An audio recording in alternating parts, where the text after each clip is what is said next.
What a joy to see all of you once again in this series of Bible study. कितने आनंद की बात है आप सबको एक और बार फिर से देखना इस बाइबल अध्ययन में। Last week we have reached Rajasthan with our family. और हमारे परिवार के साथ हम पिछले हफ्ते राजस्थान पहुंचे हैं। And but study is not disturbed. और लेकिन जो अध्ययन है उसमें कोई बाधा या रुकावट नहीं। And we praise God for the opportunity and also for the facility that we have received here to minister the word. और हम परमेश्वर का धन्यवाद देते हैं उन सभी बातों के लिए ताकि ये जो अध्ययन है इसमें कोई बाधा नहीं है और जो भी फैसिलिटीज हमें मिला है उसके लिए हम परमेश्वर का धन्यवाद देते हैं। Last 23 weeks we have been studying this class without any disturbance. और पिछले कोई बाधा के बगैर हमने पिछले 23 हफ्ते इस अध्ययन को हमने जारी रखा है। We have reached chapter 14 and 15 today. और आज हम 14 और 15 अध्याय में पहुंच गए हैं। In many families and assemblies, churches, it's a closed book. और बहुत सारे परिवारों में, बहुत सारी कलीसियाओं में ये एक बंद पुस्तक है। Many people are afraid to read even the book of Revelation. और बहुत सारे लोग घबराते भी हैं प्रकाशित वाक्य की पुस्तक को पढ़ने में। Some people go to wrong means to understand the future. और कुछ लोग गलत तरीकों का इस्तेमाल करते हैं भविष्य की जानकारी को हासिल करने But के if लिए। you want to know about the future, open your Bible and read it. लेकिन अगर आप भविष्य के बारे में जानना चाहते हैं तो अपनी बाइबल को खोलिए और उसे पढ़िए। What is going to happen to this earth? और इस पृथ्वी में क्या होने वाला है? What is going to happen next? और आने वाले समय में क्या होने We वाला have है? been studying about the great tribulation and the coming of the Antichrist. और हम कृष्ण विरोधी के आने के विषय में और आने वाले महासंकट काल के विषय में हम अध्ययन कर रहे थे। Last week we studied chapter 13. और पिछले सप्ताह हमने 13वें अध्याय को अध्ययन किया। We studied about the two beasts, one coming out of the land, another coming out of the sea. और हमने वहां पर दो पशुओं के विषय में पढ़ा जिसमें से एक जमीन में से और एक समुद्र में से निकला है। The beast that is coming out of the sea is referring to the Antichrist. और जो पशु समुद्र में से निकला है वो कृष्ण विरोधी है। The beast that is coming out of the land is referring to the false prophet. और वो जो पशु पृथ्वी में से निकला है वो एक झूठा भविष्यवक्ता है। But we praise God that we believers in Jesus Christ will be raptured before the great tribulation will be introduced. लेकिन हम परमेश्वर का धन्यवाद देते हैं क्योंकि हम जो विश्वासी गण हैं हम इस महासंकट काल के आने से पहले उठा लिए जाएंगे। We praise God for all of you who are attending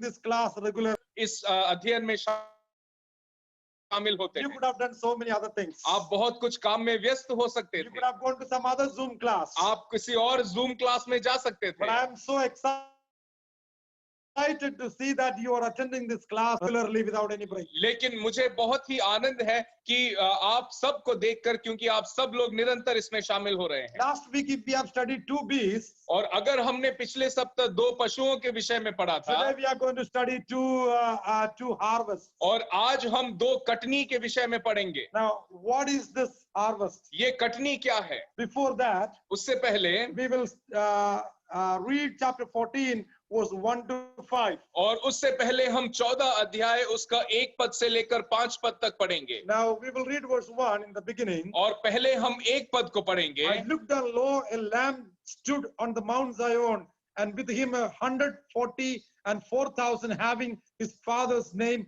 written in their foreheads. 14 अध्याय उसका 1 पद में इस प्रकार लिखा है, मैंने दृष्टि की और देखो वह एक मेमना सियोन पहाड़ पर खड़ा है और उसके साथ 1,44,000 जन हैं जिनके माथे पर उसका और उसके पिता का नाम लिखा हुआ है। Now this chapter forms the interlude between the trumpet judgments and the bowl judgment. और ये जो भाग है वो इसके पहले लिखा गया जो तुरही का न्याय है और आने वाले कटोरे का जो 7 कटोरे का जो प्रकोप है उसके बीच का एक पुल है ये। Those who are attending this class for last few weeks, और पिछले कुछ सप्ताह से जो लोग इस अध्ययन में शामिल हुए हैं, for your information, let me tell you, the book of Revelation talks about 3 series of judgments. आपके जानकारी के लिए मैं कहना चाहता हूं तीन निरंतर एक के बाद एक होने वाले तीन उस न्यायों के विषय में, प्रकोप के विषय में प्रकाशित वाक्य कहता है। Chapter 6, we read 7 seals judgments. और जो पहले हम 7 मोहर के न्याय के विषय में पढ़ते हैं, Chapter 8 and 9, we read about 7 trumpet judgments. और उसके बाद हम 7 तुरही के न्याय के विषय में पढ़ते हैं। In chapter 16, we are going to study next 2 weeks about 6 bowl judgments. 16 अध्याय से हम 7 कटोरे के न्याय के विषय में पढ़ेंगे अगले हफ्ते से। Now we are between the trumpet judgments and the bowl judgment. लेकिन अभी हम तुरही के उस न्याय के बीच में और कटोरे के न्याय के बीच में हैं। But remember, लेकिन याद रखें, this interlude is not according to the chronology of the events in the book of Revelation. लेकिन ये जो बीच में जो अध्याय है वो प्रकाशित वाक्य में होने वाली घटनाओं के निरंतरता को नहीं बताती है। So we are going to study something today which will overlap, and it happens in between the Great Tribulation period. लेकिन हम जो आज अध्ययन करने जा रहे हैं वो एक ऐसी घटना है जो किसी दूसरे घटना के समानांतर हो सकती है या जो संकट काल है उसके बीच में होगी। Now in chapter 14, और लेकिन हम जब उसके 14 अध्याय में आते हैं, the first 5 verses talk about the worship in Mount Zion by 144,000 Jewish sealed evangelists whom we studied in chapter 7 of Revelation. 7वें अध्याय में जिन सुसमाचार प्रचारकों के विषय में पढ़ा था, उन 1,44,000 सुसमाचार प्रचारकों के विषय में, उनके आराधना के विषय में सियोन पर्वत का एक दृश्य का वर्णन हम यहाँ देखते हैं। Now here we have 2 groups of people. यहाँ पर 2 झुंड हैं लोगों के। The first group is पहला जो झुंड है, the sealed 144,000 Jewish people. वो पहला जो झुंड है वो 1,44,000 जन हैं जिनके ऊपर मोहर लगाई गई है। Now why they are sealed? वो उनपे क्यों मोहर लगाई गई है? We studied in chapter 7. हमने 7वें अध्याय में उसके विषय में पढ़ा था। These 144,000 people are chosen from 12 tribes of Israel. ये 1,44,000 जो लोग हैं वो इस्राएल के 12 गोत्र से चुने गए हैं। They are chosen and set apart for preaching the gospel of the kingdom during the Great Tribulation period. उन्हें चुना गया है और अलग किया गया है ताकि वो महासंकट काल के समय में सुसमाचार का प्रचार करें। And look at here, they are worshipping the Lamb on the Mount Zion. यहाँ पर हम देखते हैं वो मेमने की आराधना कर रहे हैं सियोन के पर्वत पर। See, we do not know this Zion which is mentioned here is the earthly Zion or the heavenly city. हम यहाँ पर नहीं जानते हैं कि ये जो सियोन यहाँ पर जिसका वर्णन किया गया है वो एक सांसारिक शहर है या वो स्वर्ग में किसी शहर है। But one thing is clear in Hebrews chapter 12. लेकिन एक बात साफ है इब्रानियों की पत्री उसका 12 में, The author talks about a heavenly city and heavenly Zion. और वहां पर जो लेखक है वो एक स्वर्गीय सियोन के स्वर्गीय शहर का वर्णन करता है। Look at verse 3 here. और उसके तीसरे पद को हम यहाँ पढ़ते They हैं। sung as it were a new song. यहाँ पर लिखा है कि उन्होंने एक गीत गाया जैसे वो एक नया गीत हो। Now in Revelation 5:3 we have a new song singing in heaven. और वहां प्रकाशित वाक्य 5 अध्याय में एक नए गीत के विषय में पढ़ते हैं जो स्वर्ग में गाया गया है। Now the new song which is mentioned here we see in 15:3 also they are singing song, a new song. यहाँ पर हम 15वें अध्याय उसका तीसरे पद में भी देखते हैं कि वो एक गीत गा रहे हैं। And now this 144,000 people are worshipping the Lamb on Mount Zion. और यहाँ पर 14 अध्याय में हम देखते हैं कि सियोन के पहाड़ पर 1,44,000 लोग उसकी आराधना कर रहे हैं। Now one thing is clear. एक बात साफ है, They are worshipping the Lord on Mount Zion. Probably this is a millennial period. और ये जो घटना है यहाँ पर हम देखते हैं कि वो लोग सियोन के पर्वत पर परमेश्वर की आराधना कर रहे हैं। तो हम कह सकते हैं कि ये घटना आने वाले 1000 साल का जो राज्य है उसमें हुआ है। In chapter 20 of the book of Revelation, 20वें अध्याय में जब हम पढ़ते हैं, Jesus will be ruling in this world for 1,000 years. वहां पर लिखा है कि प्रभु यीशु मसीह 1000 साल तक इस संसार पर राज्य करेगा। Concerning this 144,000 people, इस 1,44,000 लोगों के विषय में there are some special things mentioned in verse 4 and 5. यहाँ पर कुछ विशेष विशेष बातें लिखी गई हैं 4 और 5 पद में। Verse 4. उसका 4 पद में, They are which were not defiled with women. 14 अध्याय 4 पद में उनके विषय में लिखा है कि वो हैं जो स्त्रियों के साथ अशुद्ध नहीं हुए हैं। Now some cultic groups say that this is talking about celibacy. Getting married is defilement. और यहाँ पर कुछ गलत शिक्षा देने वाले इस प्रकार सिखाते हैं कि ये विवाह ना करने के विषय में है, क्योंकि विवाह करना एक अशुद्ध होने के बराबर है। But we know that this verse is not talking about or promoting celibacy. लेकिन हम जानते हैं ये कुंवारा रहने की बात को नहीं कहा गया है इधर, Because it is God who instituted marriage. क्योंकि परमेश्वर ने विवाह को शुरू किया। Nowhere in the Bible it is mentioned that marriage is defilement. और कहीं भी बाइबल ये नहीं कहता कि विवाह अशुद्ध है, Because it is holy God who started the holy matrimony. क्योंकि ये पवित्र परमेश्वर है जिसने पवित्र विवाह की स्थापना की है। And we are not supposed to ban marriage also for anyone. और इसलिए हमें विवाह के ऊपर किसी के लिए भी रोक या बंदिश नहीं लगानी चाहिए। And what is mentioned in verse 4? लेकिन फिर 4 अध्याय में क्या लिखा है? These are they which who are not defiled with women. यहाँ पर लिखा है ये वह हैं जो स्त्रियों के साथ अशुद्ध नहीं हुए Now हैं। many of you, those who have Bible opened before you, और आप सब लोग जिनके सामने आपकी बाइबल खुली हुई है, verse 4 may be a confusing verse. चौथा पद आपके लिए थोड़ा असमंजस में आपको डाल सकता है। What does it mean by this? और इसका मतलब क्या है? One thing is clear. एक बात साफ है, This 144,000 people are holy people. एक बात साफ है, वो ये है कि ये जो 1,44,000 लोग हैं वो पवित्र लोग हैं। They are redeemed from the earth. वो इस पृथ्वी से छुड़ाए हुए लोग हैं। They are first fruit unto God and unto the Lamb. Verse 4. वो उसके 4 पद में लिखा है वो पहले फल हैं। Verse 5, there is no guile or deceit in their mouth. और 5वें पद में लिखा है कि उनमें उनके मुंह में कभी झूठ ना निकला। They are without fault before the throne of God. और उनके विषय में लिखा है कि वो निर्दोष हैं। All those things are clear to us. वो सब बातें साफ है हमारे But लिए। what does it mean by these are they which were not defiled with women? लेकिन इसका मतलब क्या है जो 4 पद में लिखा है कि वो स्त्रियों के साथ अशुद्ध नहीं हुए In my years of study and research in the book of Revelation, और मेरे अध्ययन में जो पिछले कई सालों से मैं प्रकाशित वाक्य के पुस्तक से कर रहा I हूँ, tried to understand the meaning and the interpretation of this verse. मैं इसका मतलब समझने की कोशिश कर रहा था। The most satisfying interpretation is और सबसे ज्यादा अच्छा जो व्याख्या मैंने इसका पाया है वो come ये with है। me to chapter 17 of Revelation. मेरे साथ आप आइए प्रकाशित वाक्य उसका 17वें अध्याय में। Chapter 17, we have verse 5. There is a harlot sitting on a beast here. और यहाँ पर हम जब 17 अध्याय उसका 5 पद को पढ़ते हैं, यहाँ पर हम देखते हैं एक वेश्या के विषय में जो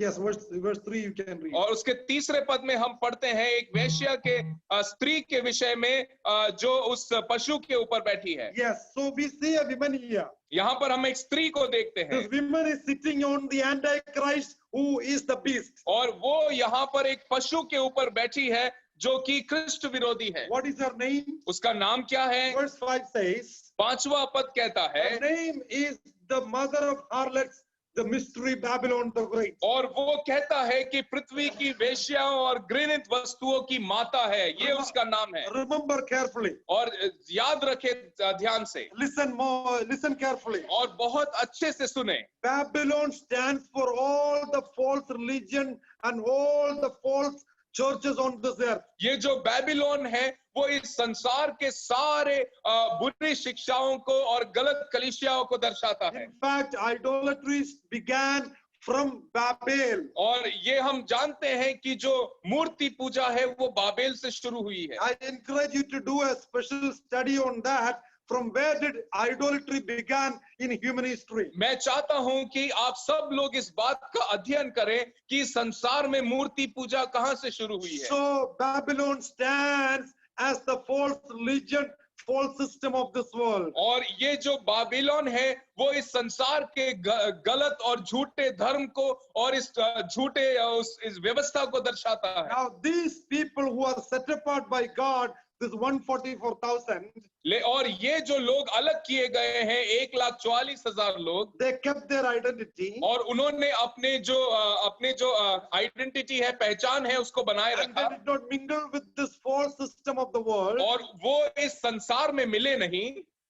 And during the Great Tribulation, और उस महासंकट काल के समय में there will be a false system that will try to control the Antichrist also. एक झूठा व्यवस्था इस पूरे दुनिया में होगा जो उस पशु को, जो क्रिस्त विरोधी है, उसको भी काबू में रखेगा। I have heard people saying, we are all one.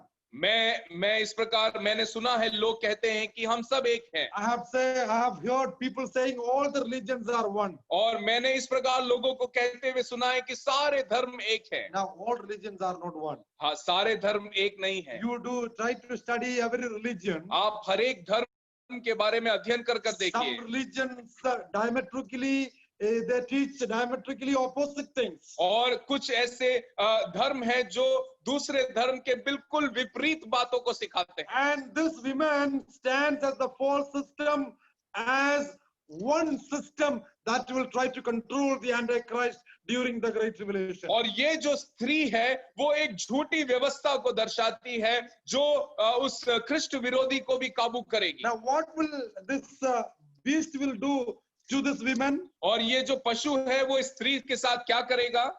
Come with me to chapter 17. और आप मेरे साथ 17वें अध्याय की ओर आइए। And if you read chapter 17 verse 16, और जब आप 17वें अध्याय का 16वां पद को पढ़ते the हैं, beast himself will kill his bride, who is this woman. और यहाँ पर लिखा है कि वो जो पशु है वो उसकी स्त्री को, वो उसकी स्त्री को वो मार डालेगा। Because this woman will try to control the beast, the Antichrist. क्योंकि हम देखते हैं ये जो स्त्री है वो उस पशु को भी, उस ख्रिस्ट विरोधी को भी काबू We will करेगी। try to understand that more when we come to chapter 17. उसके विषय में हम गहराई से पढ़ेंगे जब हम 17वें अध्याय में I आएंगे। know I am telling something hard to all of you. I was trying to make you understand who this woman is referring to. और मैं जानता हूं कि मैं जो बातें कह रहा हूं शायद वो आपके लिए कठिन हो, लेकिन मैं आपको ये समझाना चाह रहा था कि ये स्त्री कौन है। This 144,000 special chosen people of God, they have not defiled with the false system of this world. That's what I want you to understand. मैं आपको ये समझाना चाह रहा था, ये 1,44,000 लोग हैं, वो लोग ऐसे लोग हैं जिन्होंने अपने आप को इस संसार के झूठे व्यवस्था से अशुद्ध नहीं किया। Look at here. यहाँ पर देखिए, They follow the Lamb. वो मेमने के पीछे चलने वाले That लोग means हैं। they follow the Lord Jesus Christ. इसका मतलब है वो प्रभु यीशु मसीह के पीछे चलने वाले लोग। Secondly, दूसरी बात, verse 4, उसका 4 पद में they लिखा are है, redeemed from among men. वो लिखा है कि वो मनुष्य में से मोल लिए गए हैं। They are being the first fruit unto God and to the Lamb. वो उनके विषय में लिखा है कि वो परमेश्वर के निमित्त पहले फल हैं। And there is no deceit in their mouth. उनके विषय में लिखा है कि उनके मुंह में झूठ नहीं They है। are without fault. उनके विषय में लिखा है कि वो निर्दोष है। And they are before the throne of God. उनके विषय में लिखा है कि वो परमेश्वर के सिंहासन के सामने। So this is before the bowl's judgment. और लेकिन ये जो कटोरे के जो न्याय है उसके पहले है। This should be during the great millennium. और हम ये मानते हैं कि ये जो घटना है वो आने वाले 1000 साल के जो राज्य है उस समय की है। Now verse 6 onwards, और 6 पद से जब हम नीचे पढ़ते हैं, we have 3 angels. वहां पर हम 3 स्वर्गदूतों के विषय में I देखते want हैं। all of you to turn your attention to verse 6. और मैं चाहता हूं कि आप अपना सबका ध्यान 6ठे पद की ओर लगाएं। Now look at here. यहाँ पर देखिए, I saw another angel यहाँ पर लिखा है, मैंने एक और स्वर्गदूत को देखा, fly in the midst of heaven, वो आकाश के बीच उड़ते हुए दिखा, having the everlasting gospel to preach unto them that dwell on the earth. जिसके पास पृथ्वी पर रहने वाले हर एक जाति और कुल और भाषा और लोगों को सुनाने के लिए सनातन सुसमाचार था। Now there is another angel. यहाँ पर एक और स्वर्गदूत है। What is his job? उसका काम क्या है? He has to preach. उसको प्रचार करना है। Now that isn't it interesting? क्या ये बहुत ही अजीब बात नहीं है? Let me ask you a question. मैं आपसे एक सवाल पूछना चाहता हूँ, Does angels preach gospel today? क्या आज स्वर्गदूत प्रचार करते हैं? No. नहीं। When we study chapter 10 of Acts, जब हम प्रेरितों के काम उसका 10वां अध्याय को पढ़ते हैं, the angel has shown a vision and talked with Peter and said, go and preach the gospel to Cornelius. जब हम प्रेरितों के काम में पढ़ते हैं, वहां पर हम देखते हैं कि एक स्वर्गदूत ने पतरस को एक दर्शन दिया और उससे कहा कि तू जाके सुसमाचार प्रचार कर कुरनेलियुस नाम के एक व्यक्ति से। A normal question. एक साधारण सवाल। The same angel could have gone and shared gospel with Cornelius. हम ये भी पूछ सकते हैं ना, वो स्वर्गदूत पीटर को पतरस को दर्शन देने के वजह खुद जाके प्रचार कर सकता था ना। Why these angels did not preach the gospel? उस स्वर्गदूत ने क्यों प्रचार नहीं किया? Remember, याद रखें, today is the age of grace dispensation. आज जो हम जिस युग में जी रहे हैं वो अनुग्रह का युग है। Angels are not supposed to preach the gospel today. आज स्वर्गदूतों को ये आज्ञा नहीं दी गई है कि वो सुसमाचार प्रचार करें। Only you and I are asked to preach. It's a command from the Lord. सिर्फ मुझसे और आपसे कहा गया है सुसमाचार प्रचार करने के लिए, और हमारे लिए ये एक आज्ञा है। But look at here. यहाँ पर देखिए, This angel is going to preach. लेकिन यहाँ पर हम देखते हैं कि ये स्वर्गदूत जो है वो सुसमाचार सुनाने के लिए जा रहा है। And this gospel, there is little difference. ये सुसमाचार जो है वो थोड़ा अलग है। I want you to underline that. मैं चाहता हूं कि आप उस भागों को रेखांकित कीजिए। Verse 6. उसके छठे पद में लिखा है, This is everlasting gospel. यहाँ पर लिखा है कि ये सनातन सुसमाचार है। Now, today we don't preach everlasting gospel. हम सनातन सुसमाचार का प्रचार आज नहीं करते। After the class, इस क्लास के बाद you can't go home. You're sitting in your home, and you go to Acts chapter 20, verse 24. और आप प्रेरितों के काम उसका 24 अध्याय की ओर जाएंगे। There it is mentioned, this is the gospel of grace. वहां पर लिखा है कि ये अनुग्रह का सुसमाचार है। Today what we preach is the gospel of grace. और आज जो हम प्रचार करते हैं वो अनुग्रह का सुसमाचार है। But in Matthew 24, verse 14, लेकिन मत्ती रचित सुसमाचार 24 अध्याय उसका 14वें पद में there is a particular expression. वहां पर एक विशेष बात लिखी है। Now, what I'm sharing is for serious Bible students. मैं जो बातें बोल रहा हूं वो गंभीर बाइबल के विद्यार्थियों के लिए कह रहा हूं। I know it is a little hard for you to understand. मैं जानता हूं कि आपके लिए ये समझना थोड़ा मुश्किल है। See, we don't preach the gospel of the everlasting gospel. और आप ये जान लीजिए कि आज जो सुसमाचार हम प्रचार करते हैं वो सनातन सुसमाचार नहीं है। What we preach today is the gospel of grace. जो हम प्रचार करते हैं वो अनुग्रह का सुसमाचार है। That is mentioned in Acts chapter 20, verse 24. और वही बात को प्रेरितों के काम उसका 20 अध्याय में लिखा है। But in Matthew 24, लेकिन मत्ती रचित सुसमाचार 24 में verse 14, उसके 14वें अध्याय में there is an expression. वहां पर एक बात लिखी गई You know है। what is written there? वहां क्या लिखा है आप जानते This हैं? gospel of the kingdom.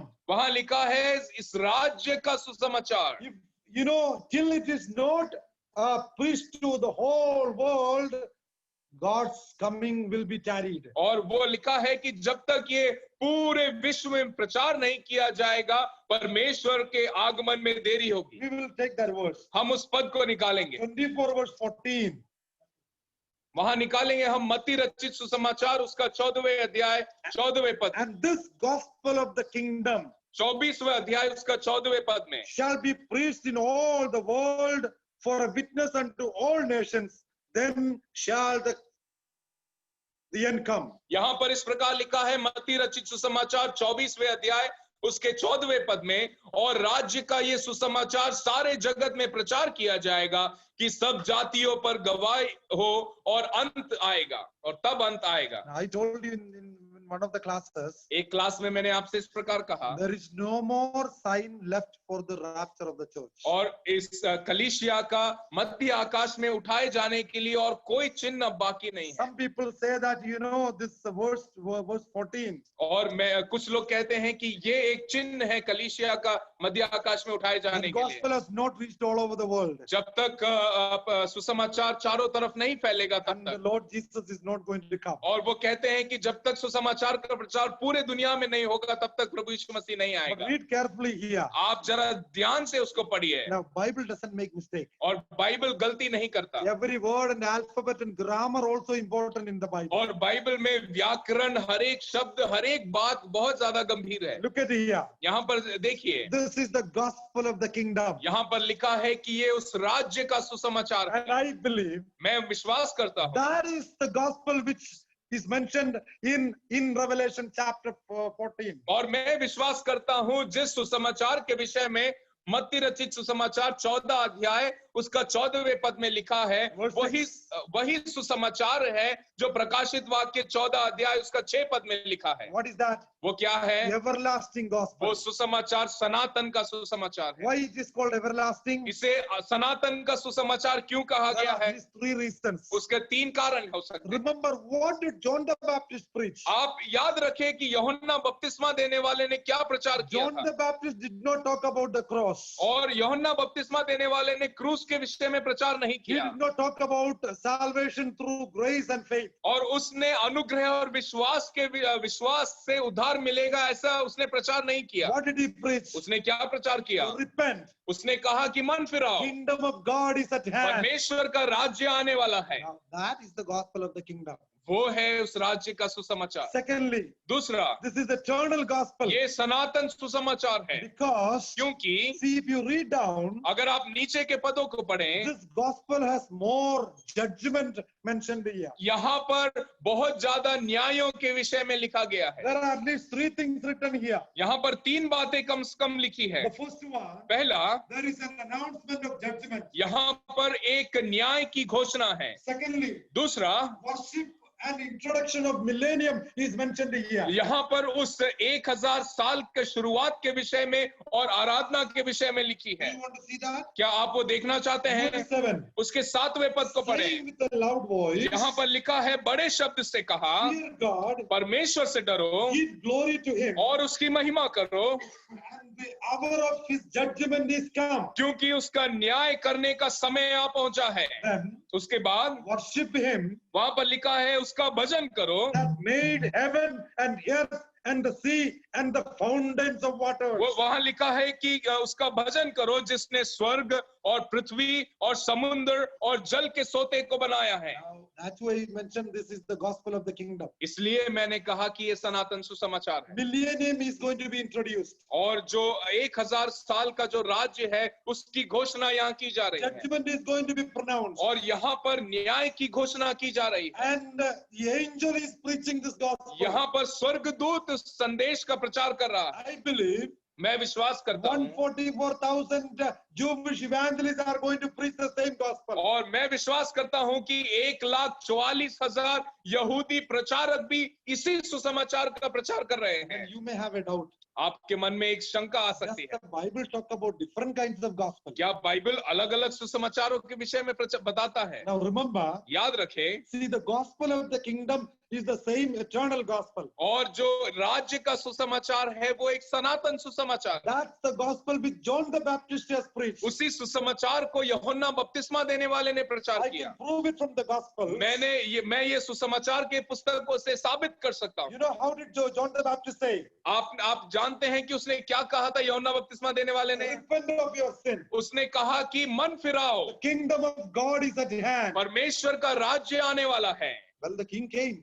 और वो राज्य आ चुका है King came to his own. और वो राजा आ चुका है His own people rejected him. और वो अपनों के बीच में आया और अपनों ने उसे Then he तिरस्कार किया turned to the Gentiles. और फिर वो अन्य जाति की तरफ मुड़ा। When Jewish people, own people rejected the Messiah, जब यहूदी लोगों ने उस राजा के अपने लोगों ने उसे तिरस्कार then the किया, Messiah turns to the Gentiles. तब वो राजा, वो मसीहा अन्य जातियों की ओर मुड़ा। He came as a king. वो एक राजा की बनकर आया He था। was born as a king. वो एक राजा होकर उसने जन्म He लिया। lived like a king. वो एक राजा होकर उसने जीवन He बिताया। died like a king. वो एक राजा होकर उसने मृत्यु का He सामना is किया। resurrected as a king. वो एक राजा होकर फिर से जी उठा। Today he is the king reigning in our heart. आज वो राजा है जो हमारे मनों में राज करता है He is going to come as the King of Kings and Lord of Lords. और वो फिर से आने वाला है, राजाओं का राजा और प्रभुओं का प्रभु होगा। Before the glorious coming of the Lord Jesus Christ, और उसके महिमा में आगमन आगमन से पहले the angels are going to take some time and preach the gospel of the kingdom. स्वर्गदूत कुछ समय अपने पास लेंगे और उस सुसमाचार का प्रचार करेंगे। Why angels? क्यों स्वर्गदूत? Because of the hard times. क्योंकि वो समय बहुत ही कठिन The होगा। Antichrist will not allow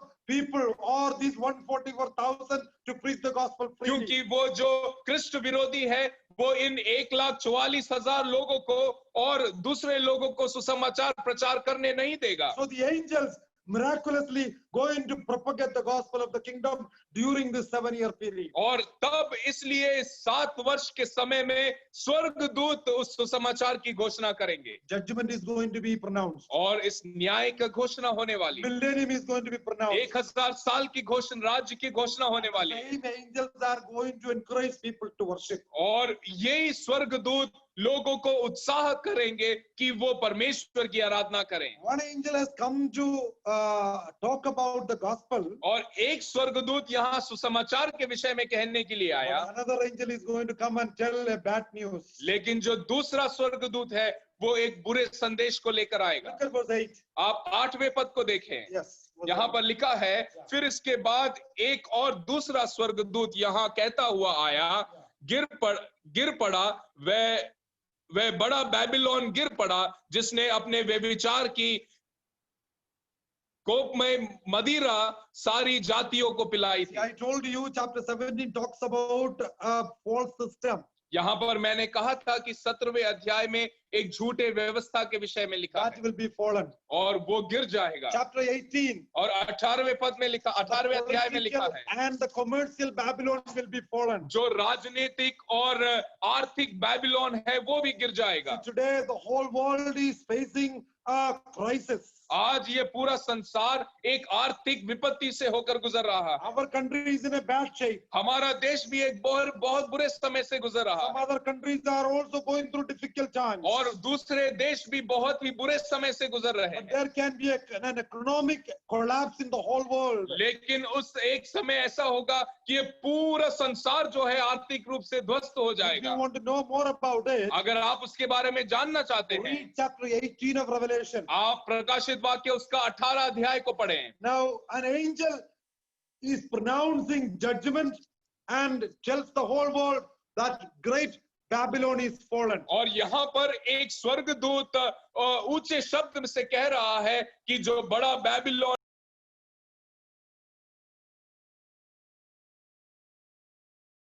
The angel who talks about the judgment and also the news about the Babylon is fallen. That means a false system and also an economic world is fallen. और यहाँ पर एक स्वर्गदूत को हम देखते हैं, वो ये कह रहा है कि जो बेबीलोन है वो गिर पड़ा है। इसका मतलब ये है कि जो एक धार्मिक व्यवस्था थी जो इस संसार में झूठी थी वो गिर चुकी है। इस संसार की आर्थिक व्यवस्था भी ध्वस्त हो चुकी है। The third angel और तीसरा जो स्वर्गदूत is है going to come with a loud voice. और वो भी एक ऊंचे शब्द के साथ आने वाला What है। is this angel going to say? वो क्या कहने वाला है? We will read verse 10. और हम उसके 10वें पद को पढ़ेंगे। Yes. तीसरा स्वर्गदूत क्या कहता है उसके 14 अध्याय 10 पद में? Yes. वह परमेश्वर के प्रकोप की निरी मदिरा जो उसके क्रोध के कटोरे में डाली गई है पिएगा और पवित्र स्वर्गदूत के सामने और मेमने के सामने आग और गंधक की पीड़ा में पड़ेगा। Now there is smoke of their torment. यहाँ पर लिखा है उसके पीड़ा के विषय में। The torment of the duration of this torment is forever. और ये जो उसका पीड़ा है वो हमेशा हमेशा के लिए है। Now remember, याद रखें, great tribulation is the time where and when God is going to afflict the whole world. और महासंकट काल एक ऐसा समय है जब परमेश्वर पूरे संसार को एक बड़ी पीड़ा से वो गुजारेगा। That we have studied with the seal judgment और उसके विषय में हमने उस मोहर के न्याय के साथ पढ़ा and with the trumpet judgment. और तुरही के न्याय के साथ भी उसको पढ़ा। But in chapter 16 we are going to study about the 7 vials also. और जो हम 16 अध्याय से जब हम आगे पढ़ते हैं वहां 7 कटोरे के न्याय को भी पढ़ते हैं। And the whole world is going to be afflicted again. और ये जो संसार है वो बहुत ही ज्यादा पीड़ा से होकर फिर से गुजरेगा। Now God's wrath will be poured upon this earth. परमेश्वर का जो क्रोध है इस संसार पर उंडेला जाएगा। And in verse 12 we see, और 12वें पद में हम देखते हैं here is the patience of the saints. यहाँ पर लिखा है पवित्र लोगों का धीरज के विषय में। Here are they that keep the commandments of God and the faith of Jesus. ये वो लोग हैं जो परमेश्वर की आज्ञा को मानते हैं और यीशु पर विश्वास करते When हैं। the whole world will be afflicted, जब पूरा संसार परमेश्वर के क्रोध का सामना करेगा God's people also will be affected. परमेश्वर के लोग भी उससे बाधित होंगे। Look at what happened to our country for the last 6 months. आप पिछले 6 महीने में हमारे देश में क्या हुआ आप सब जानते हैं। March 22nd started our first Janata curfew. और मार्च के महीने में 22वें तारीख को पहला जनता कर्फ्यू शुरू हुआ। Almost 6 months. और आज 6 महीने पूरे हो गए। We are unable to move. हम कहीं जा नहीं सकते Everyone is in difficulty. और सब लोग परेशानी में हैं। Now during the Great Tribulation, और इस महासंकट काल के समय में there is भी judgment from God. और परमेश्वर का क्रोध उंडेला There are जाएगा। earthquakes. वहां पर भूकंप होंगे। There are natural calamities. यहाँ पर एक जो प्राकृतिक बाधा आएगी। There will be scarcity of oxygen. वहां पर जो ऑक्सीजन है उसकी कमी होगी। There will be shortage of food. यहाँ पर खाने के वस्तुओं की कमी होगी। There will be shortage of drinking water. पीने के पानी की कमी होगी। All these things we have studied. और इन सब बातों को हमने पढ़ा। God's people also will be going through this time. परमेश्वर के लोग भी इससे बाधित होंगे। Those who have accepted Christ during this 7-year period. और वो लोग जो इस 7 साल के समय में जिन्होंने प्रभु को ग्रहण किया है। Church is already raptured. कलीसिया पहले से उठाई जा चुकी We है। shall be with the Lord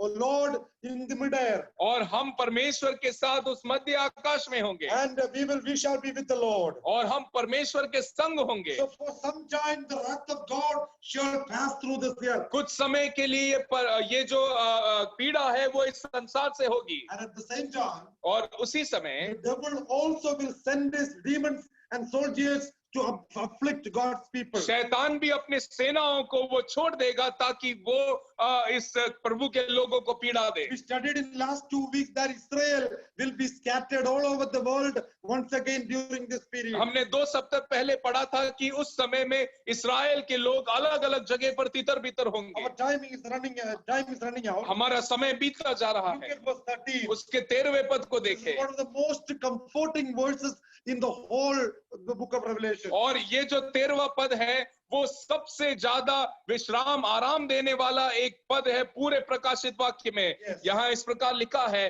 फिर मैंने स्वर्ग से ये शब्द सुना, लिख जो मृतक प्रभु में मरते हैं वे अब से धन्य हैं। आत्मा कहता है हाँ, क्योंकि वे अपने सारे परिश्रम से विश्राम पाएंगे और उनके कार्य उनके साथ हो लेते हैं। This blessing is special in the book of Revelation. ये एक विशेष आशीष है प्रकाशित वाक्य के पुस्तक में। We must have heard this verse several times during the time of funeral. और हमने शांतना सभा में इस पद को बार-बार सुना होगा। Remember, और याद रखें, according to the context, लेकिन इस संदर्भ के अनुसार verse 13 is applicable strictly for the martyrs during the time of Great Tribulation. अगर इस संदर्भ को हम गौर करें तो 13वां पद जो लिखा गया है वो उन शहीदों के लिए है जो महासंकट काल में शहीद हुए हैं। That is why the Bible makes it very clear in verse 13. इसलिए बाइबल साफ तरीके से 13वें पद में लिखता है, Blessed are the dead which are dead in the Lord. इसलिए वो साफ तरीके से लिखता है कि मृतक जो प्रभु में मरे हैं।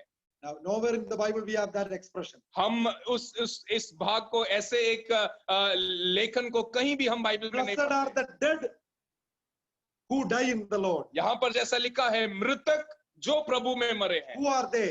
वो कौन है? They are the martyrs who are brutally killed in the hands of the Antichrist and his army. वो शहीद है जो प्रभु के लिए जिन्होंने अपने जान को दिया और जो मारे गए हैं उस कृष्ण विरोधी और उसके सेना के द्वारा। In the original language, उसके जो भाषा है मूल भाषा है उसमें something is very emphatic here. यहाँ पर एक बात पर ज्यादा जोर दिया गया है। You die in the Lord from now onwards. वहां पर इस प्रकार लिखा गया है, जो अब से मसीह में मरे हैं।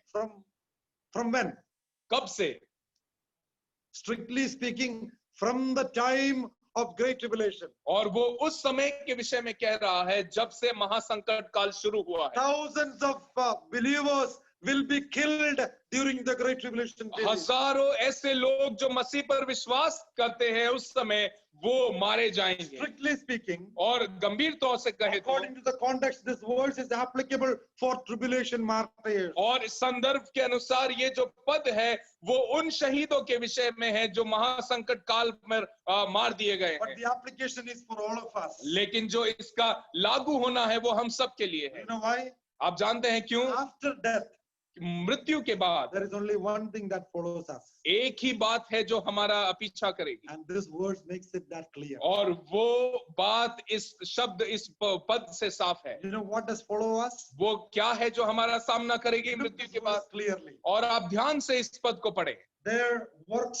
do follow them. यहाँ पर लिखा है उनके कार्य उनके साथ हो लेते See, हैं। we did not obtain salvation by our works. हम जानते हैं कि हमारा उद्धार हमें कार्य के वजह से नहीं It is मिला, free gift of God. वो परमेश्वर के द्वारा उदारता से दिया गया But है। remember, लेकिन याद रखें, after our salvation, हमारे उद्धार के बाद what we do is going to follow us. जो हम काम करते हैं वो हमारा पीछा करेगी। We can't carry our money. हम हमारे धन को अपने साथ लेकर नहीं जा Can't सकते, carry our house. हमारे घर को हम अपने साथ लेकर नहीं जा Can't सकते, carry anyone with us. हम किसी को भी अपने साथ लेकर नहीं जा But सकते। what we do, लेकिन जो हम करते हैं, what do we do? हम क्या करते हैं? We have only one life. एक ही जीवन है हमारा। What we do for the Lord will be sustained. हम जो प्रभु के लिए करते हैं वो बना रहेगा। What are we doing today? आज हम क्या कर रहे हैं? Only that will follow us. और सिर्फ वो ही हमारे पीछे हो लेगा। See, we speak about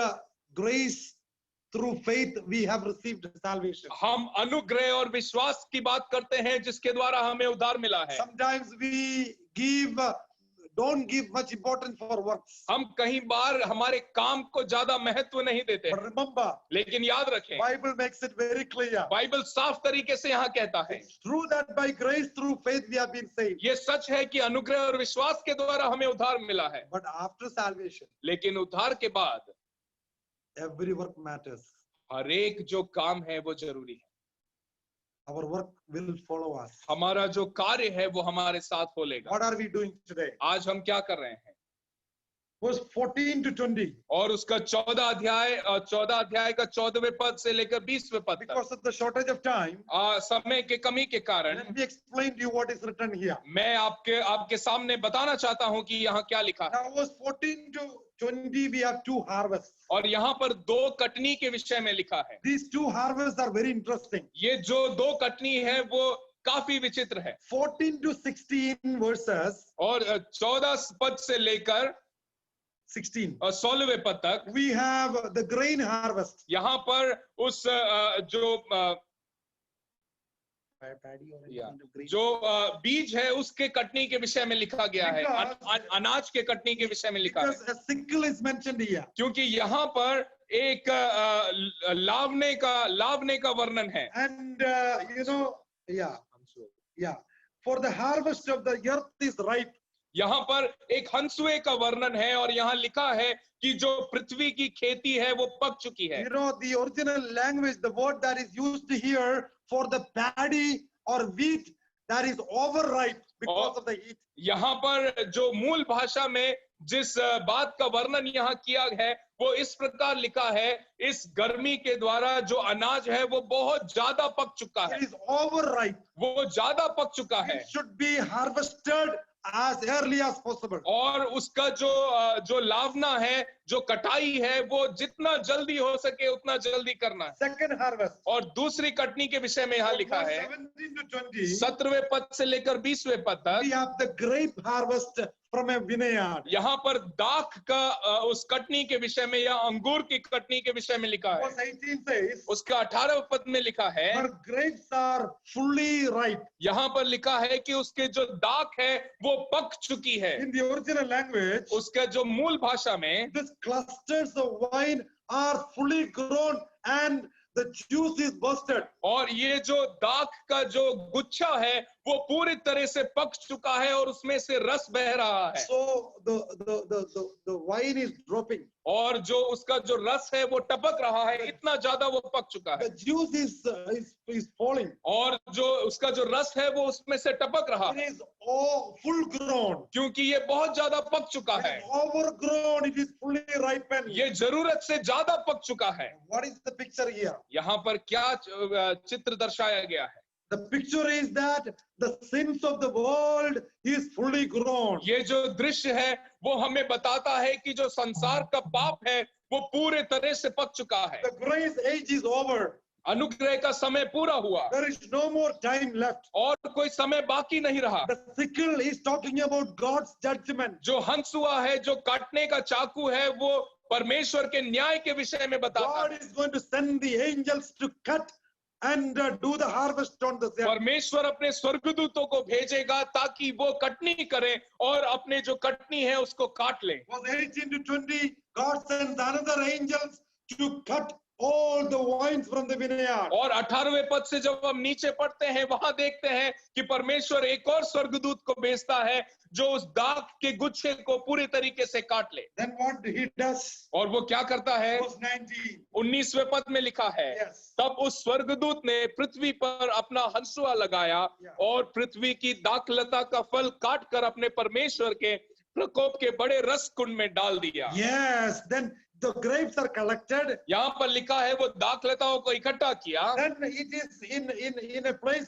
they are going to take the wine out of it. और वो उसको रस कुंड में डाल दिया ताकि उसको निचोड़ कर रस निकाला जा सके। And this is the picture of God's wrath will be poured upon this earth. ये उस बात का चित्र है जैसे यहाँ लिखा है कि परमेश्वर का प्रकोप के विषय में लिखा है। Verse 20. उसके 20वें पद में लिखा है, Yes. और नगर के बाहर उस रस कुंड में दाख रौंदे गए और रस कुंड में इतना लहू निकला कि घोड़े की लगाम तक पहुंचा और 100 कोस तक बह गया। If you want to know more about it, अगर आप इसके विषय में ज्यादा जानना चाहते you हैं, can read Isaiah chapter 63 verse 1 to 4. आप यशाया नबी की पुस्तक उस वक्त उसका 63वां अध्याय को पढ़ सकते The हैं। wine press and the wine and the blood bath is mentioned there. वहां पर रस कुंड के विषय में और एक खून के स्नान के विषय में लिखा है। What is going to happen? वहां क्या होने वाला The है? whole Palestine is going to be filled with blood. और पूरा जो फिलिस्त है वो लहू से भरने वाला है। And the text says it here, और यहाँ पर जो पद है वो इस प्रकार कहता है, till the bridles of the horse, the blood is going to flow all through the length of Palestine. यहाँ पर लिखा है घोड़े की लगाम जितना लहू पूरे फिलिस्त में बहेगा। Now, what is the picture here? यहाँ पर क्या दृश्य है The ये? whole world army is going to come to Jerusalem and Palestine. और इस संसार की सारी सेना यरूशलेम और फिलिस्तीन में इकट्ठा होने जा रही है। And God is going to fight with them. परमेश्वर उनसे युद्ध करने वाला है। Jehovah, the Lord Jesus Christ is going to fight for Israel. यहोवा जो प्रभु यीशु मसीह है वो इस्राएल के लिए लड़ने जा The रहा है। army of the Antichrist will be defeated in the valley of Jehoshaphat. Krishna विरोधी की जो सेना है वो हारने जा रही है यहोशाफात के वादियों में। And the whole army of the world will be killed in Jerusalem and in Palestine. और फिलिस्तीन में और यरूशलेम में संसार की पूरी सेना को परास्त किया जाएगा। And the Antichrist will be arrested. और जो कृष्ण विरोधी है उसे पकड़ लिया जाएगा। And the false prophet will be arrested. जो झूठा भविष्यवक्ता है उसे भी पकड़ लिया They जाएगा। will be thrown into the lake of fire according to chapter 19 of Revelation. और प्रेरित प्रकाशित वाक्य उसका 19वें अध्याय के अनुसार उन्हें उस आग की झील में फेंक दिया जाएगा। So the grain harvest and the grape harvest is talking about the final Armageddon battle. और इसलिए जो कटनी के विषय में लिखा है अनाज की कटनी, और दूसरा कटनी जो यहाँ पर लिखा है वो है दाख की कटनी, ये अंत के उस युद्ध को जिसको हम मगिदो अरमगिदो का युद्ध कहते हैं उसके विषय में लिखा है। Chapter 15 और 15वें अध्याय में is the preparation for the vials. और जो वो एक शुरुआत है कटोरे के न्याय के विषय में, And we are preparing for the final judgment of God. और यहाँ पर तैयारी को दर्शाया गया है आखिरी न्याय के लिए। And before we close today, आज इसको समाप्त करने से we पहले will read one verse and we will be through. एक पद को हम पढ़ेंगे और इसे समाप्त करेंगे। Verse 3. और तीसरे पद को, Yes. वह परमेश्वर के दास मूसा का गीत Yeah. और मेमने का गीत गा कर कहते थे, हे सर्वशक्तिमान प्रभु परमेश्वर, तेरे कार्य महान और अद्भुत है। हे युगानुयुग के राजा, तेरी चाल ठीक और सच्ची है। Before the pouring of the 7 bowls on this earth, इस संसार पर 7 कटोरे को उंडेलने से पहले God's people are singing a song here. परमेश्वर के लोग एक गीत गा रहे हैं। And verse 3 says, और तीसरे पद में लिखा है, the song of Moses. यहाँ पर लिखा है मूसा का गीत है। Now that is the first group song mentioned in the whole Bible. इस पूरे बाइबल में लिखा हुआ सबसे पहला ग्रुप सॉन्ग है। What is that? वो कौन सा गीत The है? song of redemption. और वो ये गीत है, वो छुटकारे का गीत When है। they crossed the Red Sea, जब उन्होंने लाल समुद्र को पार किया, they sang a song at the eve of the victory against Pharaoh and his army. और उन्होंने उस जीत के उद्घोष में एक गीत गाया फिरौन और उसकी सेना के विरुद्ध। What is that song? और वो गीत क्या है? Song of redemption. वो एक छुटकारे का गीत They are है। saved from the Pharaoh and from the Egyptians. Furrow से उन्हें छुटकारा मिला है, मिस्र से उन्हें छुटकारा मिला है। And here also they are singing the song of redemption. यहाँ पर भी वो उस गीत को गा रहे हैं। And then और उसके बाद the song of the Lamb. वो मेमने का गीत है। That is the last song mentioned in the book of Revelation. वो आखिरी गीत है जिसके विषय में प्रकाशित वाक्य में जिसका वर्णन है। What is the song of the Lamb?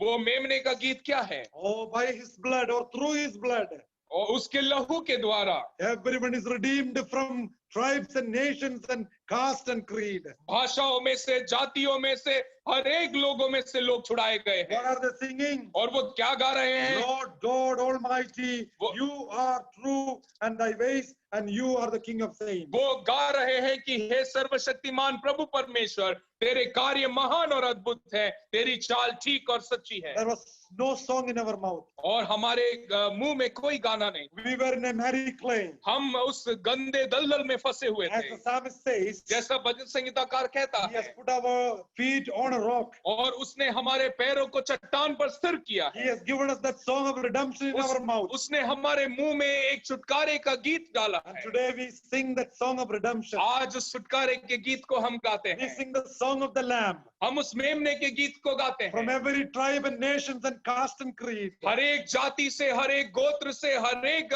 भाषा के लोगों से God has redeemed us. परमेश्वर ने हमें छुड़ाया है। Praise God that we have escaped this great tribulation.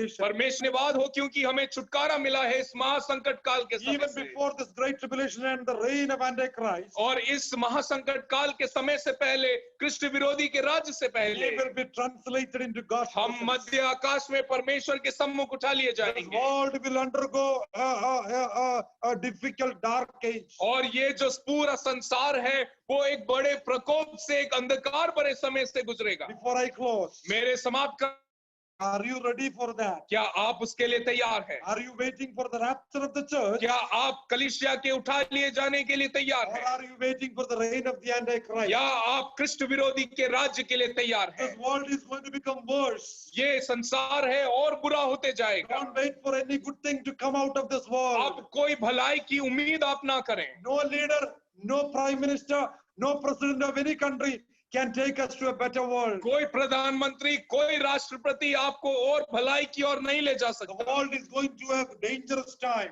ये जो संसार है वो कठिनाई भरे समय से जा रहा है। Anything can happen at any time. कुछ भी हो सकता है कभी भी। Are you prepared to meet the Lord? क्या आप तैयार हैं प्रभु से मिलने के Are you लिए? ready for the rapture of the church? क्या आप उठा लिए जाने के लिए तैयार हैं? Are you a believer in Jesus Christ? क्या आप प्रभु यीशु मसीह को मानने वाले एक विश्वासी हैं? God loves you. प्रभु यीशु मसीह आपसे प्यार करता God है। wants to save you. परमेश्वर आपको बचाना चाहता Have है। you ever received Christ in your heart? क्या प्रभु यीशु मसीह को आपने अपने हृदय में स्वीकार किया This है? world, this earth is waiting for fire. ये जो संसार है वो उस आग का इंतजार कर रहा This है, is not our message. लेकिन ये हमारा संदेश नहीं This है। is what the Bible says. ये बाइबल सिखाता है। The world is waiting for a judgment. और ये संसार न्याय का इंतजार कर रहा है। Before the wrath of God will be poured upon this earth. परमेश्वर के प्रकोप के उंडेले जाने से पहले Repent of your sin. आप अपने उस पाप से छुटकारा पाएं, Turn to the Lord. प्रभु यीशु मसीह की ओर फिरे। God loves you. परमेश्वर आपसे प्यार करता We है। have a great hope in Jesus Christ. प्रभु यीशु मसीह में हमारी एक बहुत बड़ी आशा He है। is the King of Kings and वो Lord of राजाओं Lords. का राजा और प्रभुओं का प्रभु है। Let us continue to study the book of Revelation. हम आइए इस प्रकाशित वाक्य को निरंतर अध्ययन करते रहे Please read chapter 16 and come back next Sunday. और अगले हफ्ते हम 16वें अध्याय को पढ़े और लौट कर May आए। the Lord bless us together. परमेश्वर हम सबको आशीष दे।